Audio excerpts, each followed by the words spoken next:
Tonight, President Biden will deliver his farewell address to the nation from the Oval Office. The tradition began with our first president, George Washington. And fun fact, he never delivered it publicly. He actually just had it printed in newspapers across the country. So tonight's address comes just 5 days before the inauguration of President-elect Donald Trump. The 76 days between Election Day and Inauguration Day, known as the presidential transition, are arguably some of the most important to the incoming administration. The new president's team gets access to government materials, intelligence briefings, and staff government positions, all to make sure that they are prepared as possible on day one. To help us better understand the history of the farewell address and the transition, we are joined by who else? Presidential historian Doris Kearns Goodwin. She is the author of the books The Leadership Journey and An Unfinished Love Story. Good morning, Doris. And good morning to you. So tell us a little bit about the history of this farewell address. Washington gave the first one. The first draft was written by Alexander Hamilton, as we all know from our history books and the musical. But he, famously talked about limits that he wanted to place on society and the political temperature at the time. How much of that first message still holds today and is still applicable? It's incredible, really, how much it holds. What he was worried about was that the baneful effects, he called it, of party was going to destroy the sense of citizenship, that people were calling each other by bad names, that there was a sense of false information going around, and we needed to feel ourselves as citizens. So he warned against that getting any stronger, and the parties were divided along sectional lines, north and south and east and west. And this was his big warning. The other thing he said, which is so interesting, was humility. He said, I know I have a lot of natural defects, and I may have made mistakes because of them, not by intention.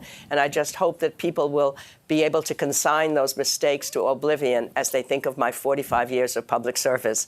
So that combination of the humility and the warning makes this address, which is read in the Senate now, every year, alternating Republican and Democrat. 7,500 words, if only we listened to those words and not just the guy saying it in the Senate hall.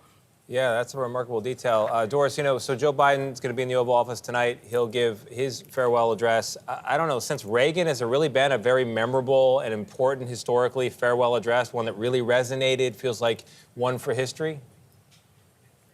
Well, the only thing that follows with Washington in a certain sense was Obama went back to Chicago to give the place where his presidency really began its first push when he was accepting the idea of running.